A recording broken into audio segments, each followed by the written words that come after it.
Hola a todos, pues hoy les traigo la parte 3, bueno empecemos.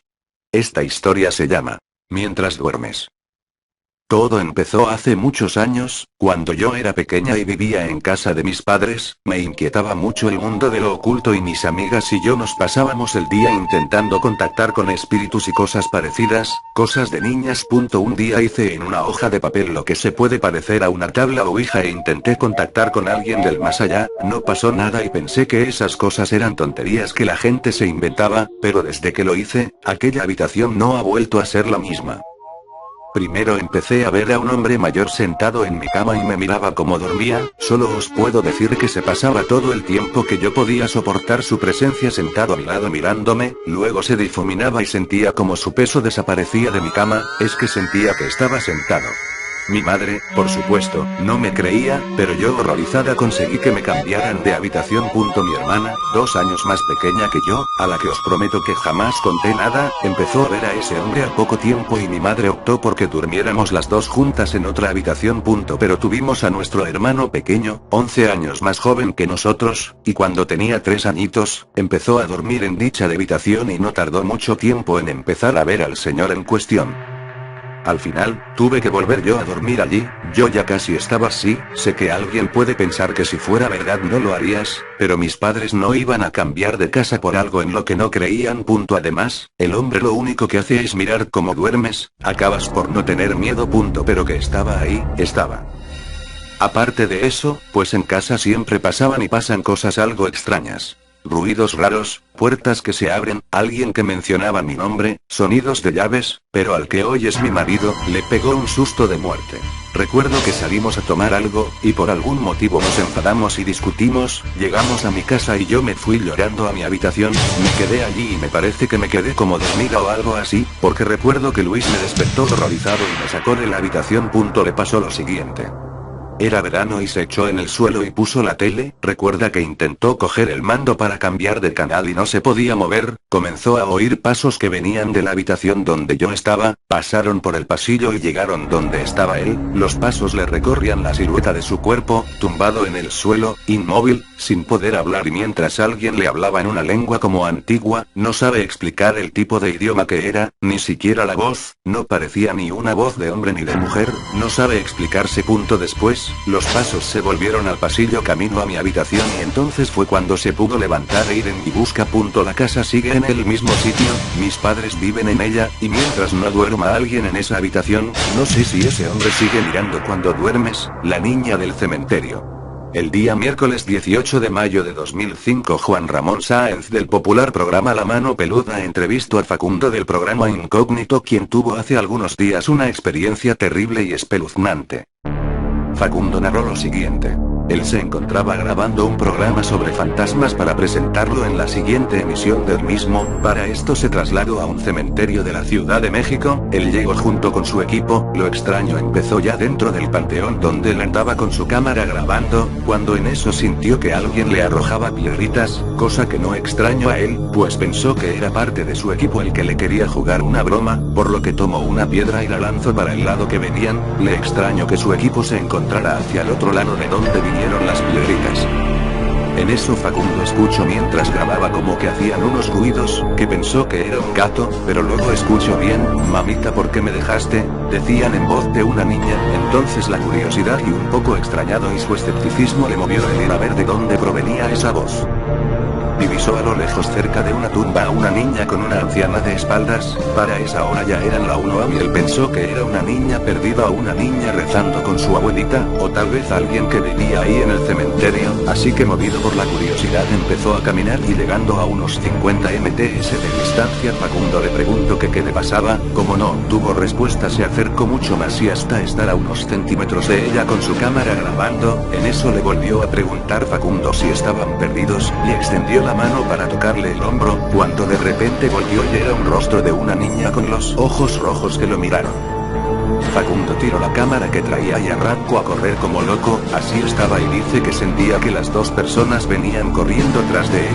Así llegó donde se encontraba la gente de su equipo, subió en la camioneta agitado y les empezó a contar. Ellos, sabiendo de cómo es Facundo, pensaron que los estaba vacilando. Ahí en la camioneta tenían una cámara que estaba grabando. Mientras Facundo les intentaba convencer de lo que había visto, vio frente de su camioneta como las luces se prendieron y apagaron, como cuando una persona pasa frente de un carro con luces encendidas, y vio a las dos personas cruzar frente a su camioneta. Facundo quedó pasmado y les dijo, pero... Al saber que Facundo dejó tirada la cámara dentro del cementerio, decidieron entrar medio incrédulos a ver dónde la había dejado. En eso estaban cuando, checando el vídeo de la cámara de la camioneta, vieron las figuras que Facundo les había mencionado antes, suspendieron la búsqueda de la cámara y se fueron asustados. Al día siguiente Facundo se sentía muy mal, así que fue a ver a un médico que vivía cerca de su casa, el cual le mencionó que estaba bastante baja su presión y que si latía su corazón 2 veces más bajo de lo que estaba podía entrar en coma. En eso estaba y decidió irse con un chamán a hacerse una limpia, lo que le ayudó a irse componiendo. Juan Ramón Sáenz le dijo a Facundo que él había ido a desafiar a algo, pues su incredulidad y escepticismo habían lanzado una especie de reto y algo lo había aceptado. Le dijo que eso que le pasó pudo haber sido mortal, pues desafiar algo tan poderoso es muy peligroso. La enterradora de Ezequiel Zanardi. Fue en agosto del 97, cuando nos casamos y decidimos que nos teníamos que mudar de la casa de mis padres. Todavía Mariana, mi esposa, estaba embarazada de Camila, así que un lunes me tomé el día en el trabajo y salimos a ver casas. Era difícil elegir, ya que las casas grandes eran caras y las que podíamos comprar eran demasiado pequeñas.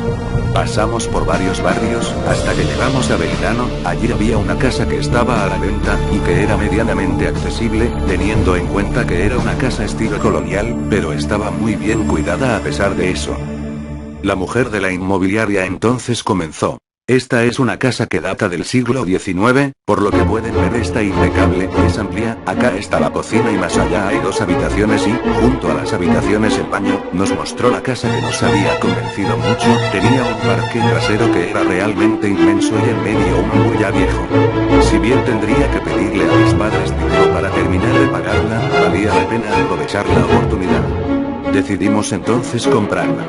Pese a que era demasiado grande para los 3, lo vimos con ojos de oportunistas. Pero no era solo la casa lo bueno, al parecer, había buenos vecinos. Al lado teníamos una pareja cuya mujer estaba embarazada de trillizos, por lo que se pasaba horas hablando con mi esposa del parto, y de todo el tema. Estaba después del otro lado, un hombre joven, pero que a pesar de que la juventud de hoy es muy escandalosa, jamás dio problemas a nadie. Enfrente, vivía una mujer que se llamaba Evangelina, la curandera como le decía la gente. Al parecer esta mujer había curado a mucha gente cuando joven y hasta había salvado de la muerte a un niño. Era alguien que conocía muy bien lo que comúnmente se llama magia blanca. Pero sufrió mucho durante su vida, sus 2 únicos hijos y su marido habían muerto en un incendio hacía más de 15 años. Era una anciana senil, que estaba la mayor parte del día sentada en la puerta, hablando incoherencias apoyadas sobre su bastón, pero que por momentos tenía ratos de lucidez. El hecho fue que, todos, quizás como una costumbre en el barrio calculo, nos dieron la bienvenida al barrio. Era, sinceramente, gente muy amable. Los primeros días se nos fueron acomodando las cosas, instalando la habitación de la beba, que estaba pronta a nacer. A la semana de habernos mudado, Alejandra, la mujer de al lado, había tenido familia. La vida era tranquila en nuestra cuadra, la gente era muy solidaria y si alguien necesitaba todos corrían por él. Un mes después del parto, un miércoles a la noche, recuerdo que eran las 2:16 exactamente de la mañana y me había despertado por los llantos de un bebé, más bien varios bebés a la vez, llorando a gritos y alaridos. Desperté a Mariana y le dije, ¿escuchas? ¿Escuchas cómo lloran esos bebés? Parecía que los niños estaban siendo torturados por cómo lloraban, y entre sueños respondió, deben ser los hijos de la chica de al lado. Efectivamente así era, ya que hablando después con Mariana ella confesó que los niños no dormían bien. A altas horas de la noche siguiente los mismos llantos espantosos volvieron a despertarme, que a veces hasta parecían provenir de la misma casa. Como era viernes, aproveché que al día siguiente no trabajaba y en el desvelo salí al parque trasero. Allí me senté, recuerdo que hacía bastante calor, cosa que no soportó, comencé a caminar despacio, porque el jardín era tan grande como oscuro.